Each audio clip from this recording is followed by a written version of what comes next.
I'm not teaching, I'm publicly learning, but hi and welcome to Learning of Life in the UK Test Part 23, Legal and Political Changes, that is on page 18. While doing a bit standing yoga and participating in the exercises, is at your office. Legal and political changes in the Middle Ages, so from 487 until 1485. 476. In the Middle Ages, Parliament began to develop into the institution it is today. So let's read that sentence again, that is important. In the Middle Ages, 467 to 1485, the Parliament began to develop into the institution it is today. We know that today the Parliament is in the House of Parliament in Westminster. That is in London, where the Westminster Bridge is over the River Thames. There a statue is for Boudica, the Queen of the Iceni, who had fought against the Roman invasion in 43, led by Emperor Claudius.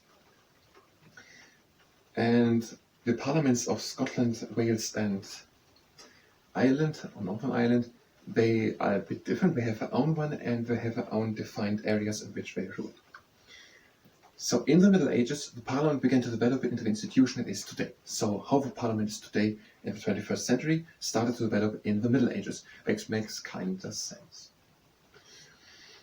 Its origin can be traced to the King's Council of Advisors, which included important noblemen and the leaders of the church. We're going to read that sentence again and examine it again after we start with a little bit of standing work.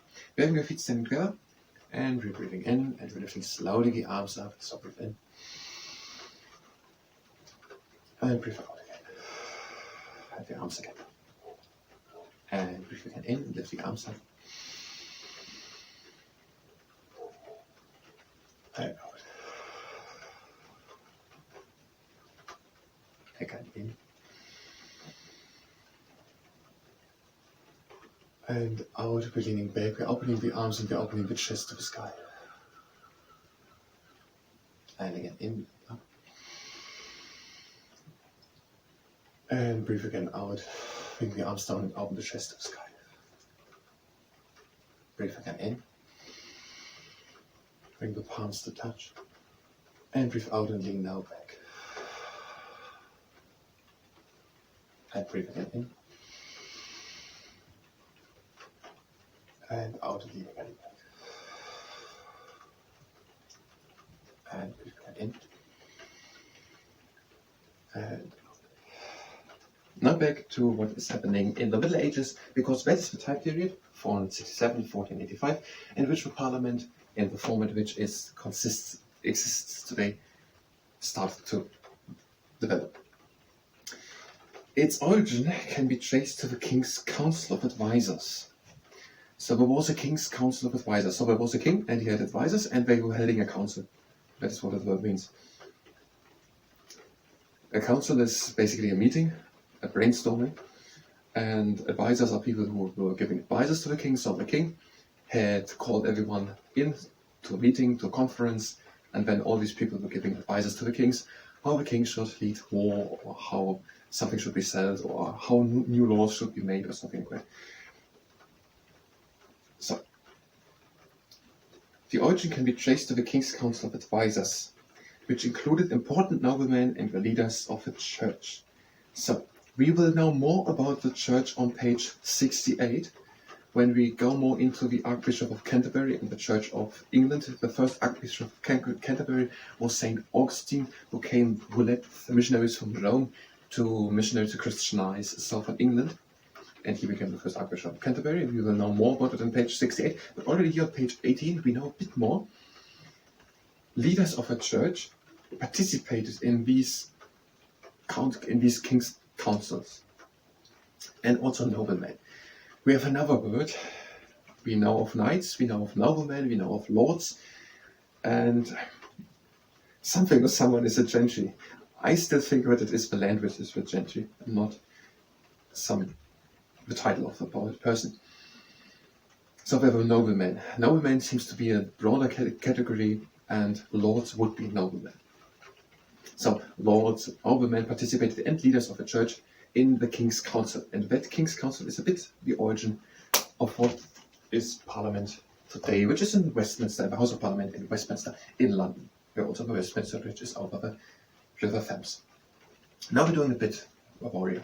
One leg is pointing with the toes to the outside, the other leg is pointing with the toes, so in this direction pointing with the toes. We're breathing in and lifting the arms up. And we're breathing out and we're bending that knee. And we're shifting forward. Now we're breathing in. And out we're leaning over. We're putting the arm onto the knee and we're bringing the other one over and we're looking upwards. We're breathing again in. And out we're coming back into the warrior. We're breathing in. And out we're going back. We're lifting the arm high up. We're looking upwards and we're bringing one leg back. Now we're breathing in and we're straightening the bended knee a bit. And we're breathing out and we're sinking again down.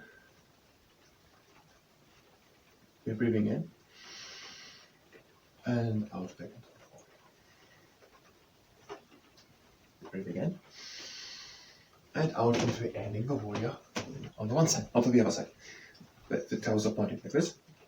We're breathing in, lifting the arms up. And out we're sinking in front. We're breathing in. And out, going forward. We're looking upwards. We're breathing in.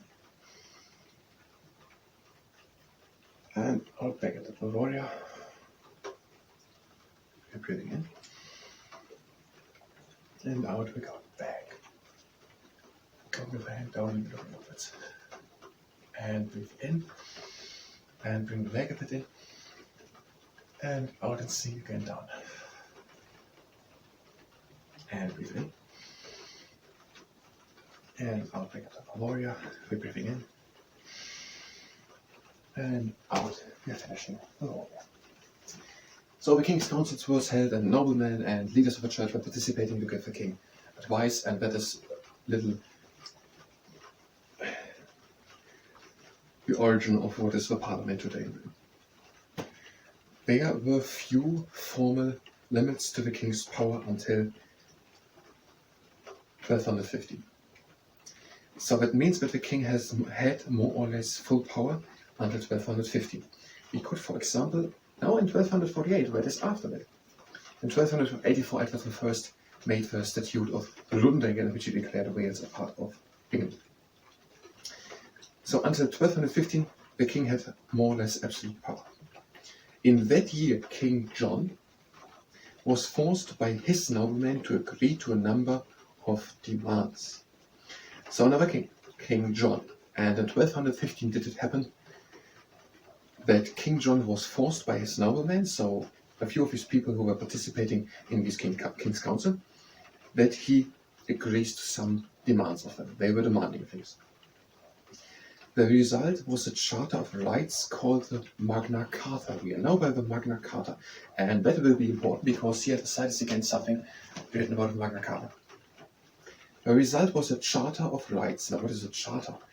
I think I know the term. The chart is somewhere listed down in points. What does that mean? Something. But I don't think it is important that we know what a charter is, and I think most people know what this charter is. The result was a Charter of Rights, and that is called the Magna Carta, which means the Great Charter. So Magna Carta is just another name for Great Charter, and Danelaw is just another name for Danish law, the region where the Danes are making the law, and that is in Eastern England and Northern England. It's something like that.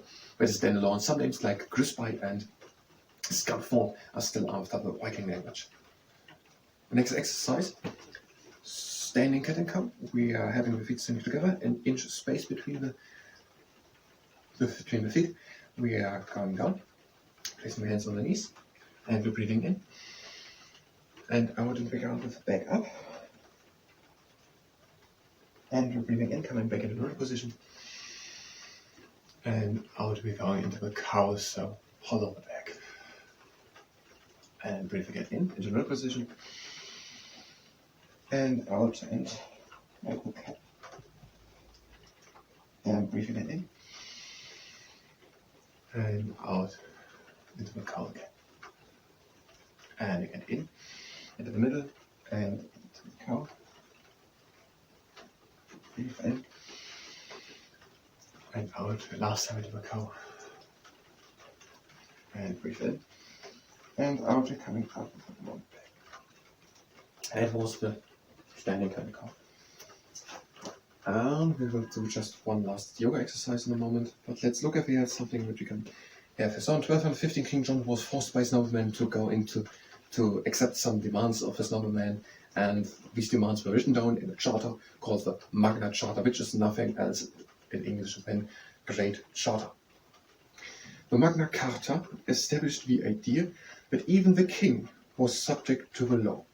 So the king had more or less absolute power. There were some formal limits as well.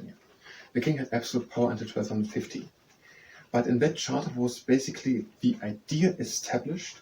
So this idea was brought forward, but established means more, but it actually is now existing, and more than just existing, it is established. That the king also had to follow the laws, and we had something about that here. That is the fundamental principles of British life in the UK. Number 2 was the rule of law, and we had here also for the responsibilities, respect and obey the law. So, and now in the 1215 Magna Carta, King John and following kings, I guess, had also, the idea was established, that they also had to be subject to some laws. So that means that they also had to follow some laws and not just some formal limits, but they had also to follow the law. And to the next exercise, let's do a garden pose. We are having the toes pointing to the outside and an underlying space between the heels. We're breathing in and lifting the arms up. And we're breathing out and we're going down. We're placing the elbows against the inside of the knees. We're breathing in and we're coming straight up. And out and we're going up with the back. Again in. And out, now into the garden pose. And breathe again in. And out and come with the back up. Breathe again in. And out into the garden pose. Breathing in. And out, we're coming up in one straight and slow line. We're keeping the hands up. We're closing the toes. We're breathing in. And we're breathing out and we're doing the down diving swan. Now we're breathing in, we're coming up to monkey half lift. So straight back cover. Now again down with a round back. Breathe again in and come into monkey half lift. Out again down. Now breathe deep in. And out we're coming up with the up diving swan. We're closing the hands, breathing out. And we're done with a bit of standing yoga. So in 1215, King John was forced by his noblemen to agree to the Magna Carta, and the idea was established that also the king had to follow some laws.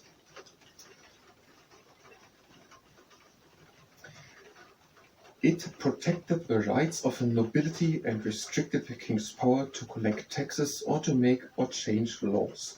So the king had more or less absolute power. That meant, from the context, what we have now here, that he could make new laws and change laws. So if there was something in the rules of laws or the laws which everyone had to obey to, the king could change them and also create new ones. And the king didn't have any more that great power to collect taxes, so money on what is transferred. But